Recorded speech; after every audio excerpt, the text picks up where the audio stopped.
The film opens with a news report about a woman who claimed a man tried to bite her at the grocery store, and when the camera pans away, it shows a family dog looking scared, watching as its owner, Adam, scramble in fear. The young man runs to his parents' room, where both of them lay dead and covered in blood. He hides under the bed, and takes a gun. As he's fumbling with the gun, the creature comes into the room and starts to drag the father's body away, right before the vampire finds him, and readies to maul him. The next scene introduces us to our main character, Charlie, a high schooler in Clark County, Nevada, dragging his broken down motorcycle home. He says hi to his neighbor Doris, before pulling up at his driveway. His mom, Jane, starts complaining about their mysterious new neighbor, who stocks up a pile of concrete in his driveway for no apparent reason. The two then get interrupted by Charlie's girlfriend, Amy, who's come to pick him up for school. When Charlie's in class, the teacher takes the morning roll and several students are absent, including one of his best friends, Adam, who we learn has been killed at the beginning of the movie. When Charlie is hanging at his locker later on, one of his childhood best friends, Ed, pulls him aside and says that Adam is missing. And so, Ed proposes that they should go check on him tonight. Charlie is reluctant, because ever since he started dating Amy, he's started to become one of the cool kids. Meanwhile, Ed and Adam are considered losers. So instead of helping Ed, he goes on a date with Amy instead. As Amy is dropping him off, he sees his mom flirting with their new neighbor, Jerry, so the two decide to come over to say hi.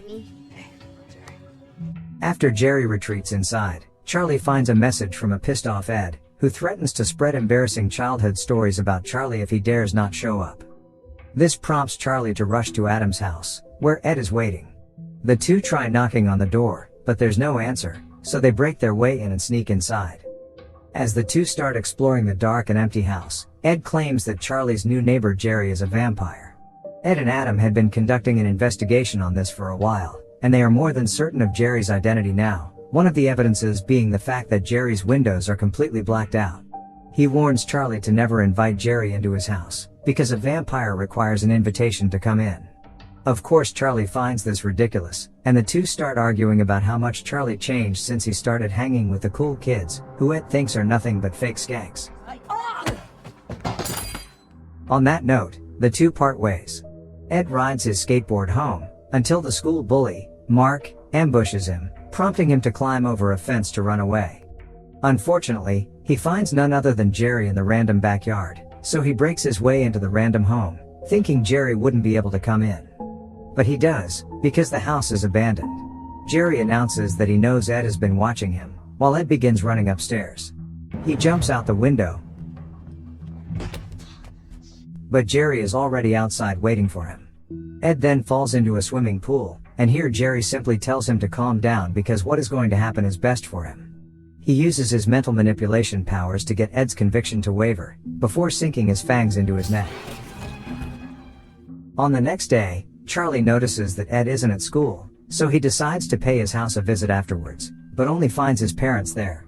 They welcome him with open arms, and he asks for permission to go upstairs under the guise of borrowing some book. Inside Ed's room, he finds a website of a vampire hunter named Peter Vincent. He also finds a series videos Ed discreetly took in front of Jerry's house, where we can see Jerry's car door moving on its own, proving that Jerry isn't visible on camera. This deeply shocks Charlie and finally convinces him that what Ed was saying is true. When he returns home, Jerry suddenly turns up, claiming that he needs a favor. He has a girl over but he's run out of beers, so he asks if Charlie owns a six-pack, which Charlie nervously says yes to. Jerry follows him right through his door, but as expected, he doesn't step in. Charlie digs for the six-pack in his fridge as Jerry watches. Oh shit. Can I help you with that? He accidentally breaks a bottle, and Jerry offers to help him clean it up, but the scared Charlie insists he can do it himself.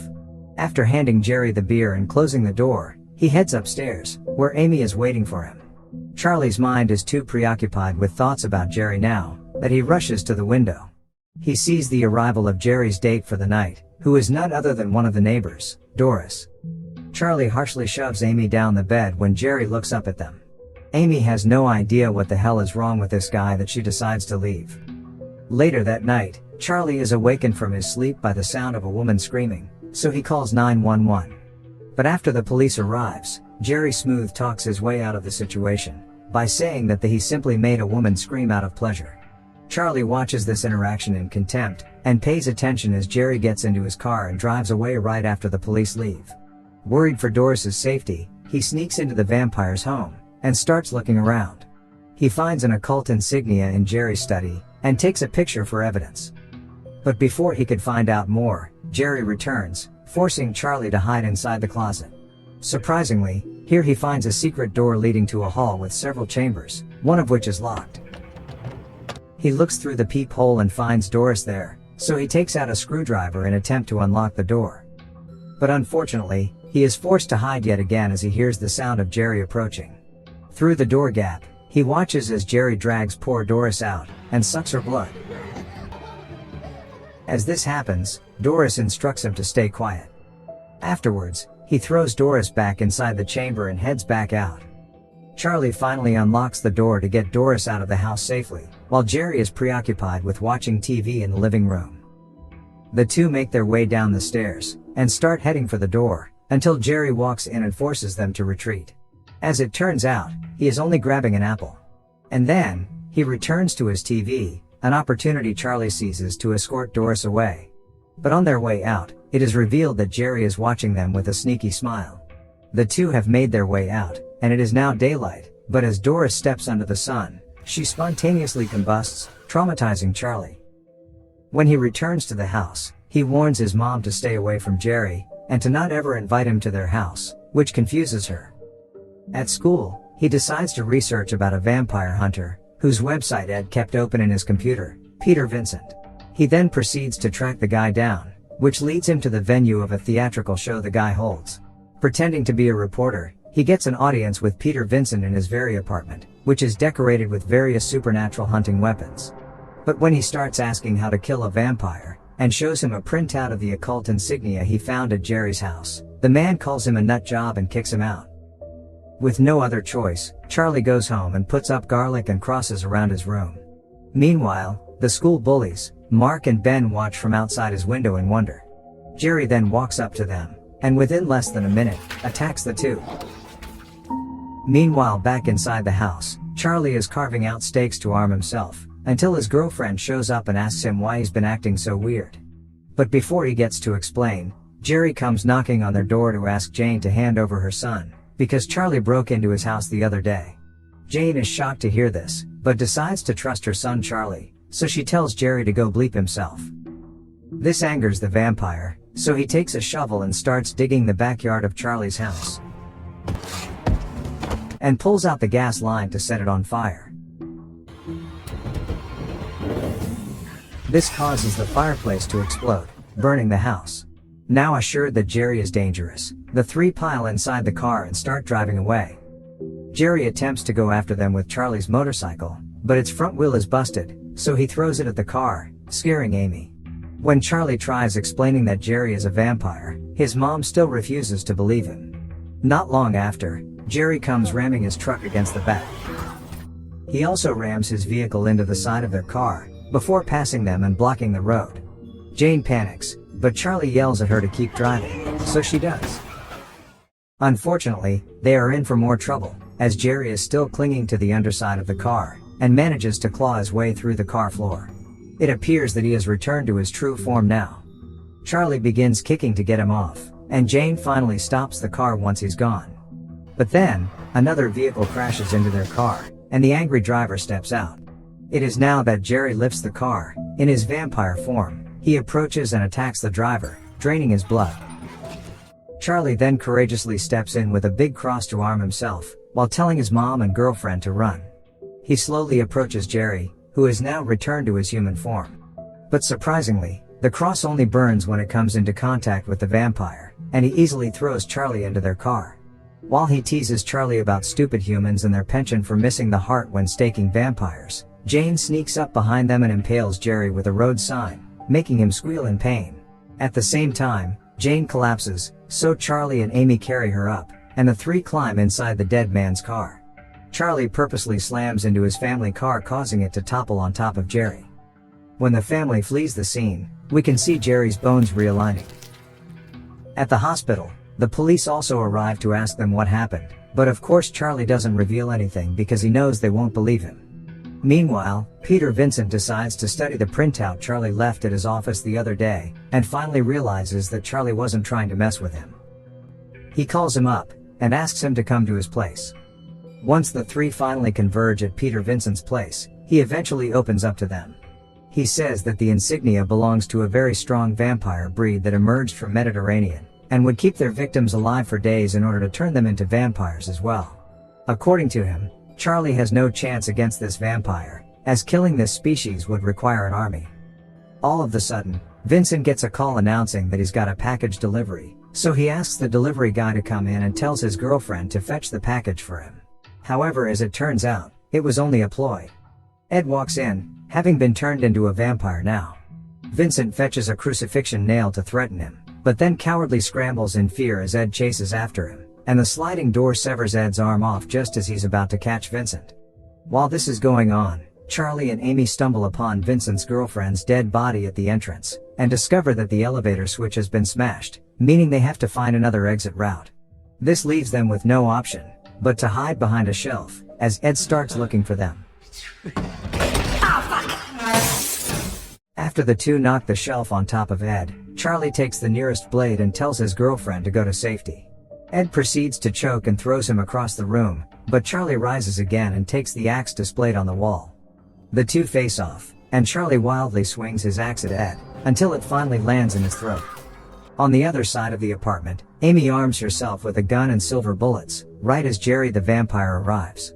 She tries shooting him, but it barely harms him as it's meant for werewolves. Not out of ideas, she finds the Holy Grail, and splashes the holy water in his face, momentarily incapacitating him. If you think Ed's dead, he's not. He simply realigns his neck, and proceeds to attack Charlie, pinning him down and gets ready to bite into his neck. Until Amy steps in and smacks him with a flail. When Ed rises again, Charlie reluctantly stakes him through his heart, causing Ed to briefly revert back to his true self, and tells Charlie that it's okay before dematerializing into ash. After announcing that Jerry is here, the two proceed to escape through a door that leads to a nightclub, while Jerry, who seemingly has recovered from the holy water, comes after them. Just as the two are forced apart by the crowd, Jerry finds the girl and drags her away. With his mental manipulation power, he gets her to taste his blood and fully incapacitates her as he kisses her. Meanwhile, Charlie tries to come after her, but a security guard starts dragging him away, leaving him no choice but to watch as Jerry sucks her blood. When he returns to Peter Vincent's apartment later, the man is packing his bags to leave. Vincent confesses that he never killed a vampire before, and only started collecting supernatural killing devices out of trauma because his parents were murdered by a vampire. After hearing how Charlie vows to kill Jerry, he hands Charlie a special stake that is said to have the ability to turn a vampire's victims back into human when the OG vampire is staked. To add, he also informs Charlie that a vampire couldn't think straight when they're set on fire. Afterwards, Charlie heads to a thrift store, and purchases several items, including a crossbow. He gears up and heads to Jerry's house, making sure to break all the windows to let sunlight in. Charlie then finds Amy inside one of the chambers, but hears her get snatched away shortly before he gets to her. When he comes back out, he stumbles upon Peter Vincent, who is armed and has come to help him. Here they discover a floor trap under the chamber wherein Amy was held, and proceed to jump down. The two tread down the hall and walk past a door, but unbeknownst to them, Jerry is lurking behind them.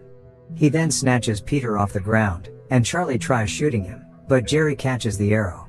Up next, Jerry closes the door, locking Charlie away from him and Peter.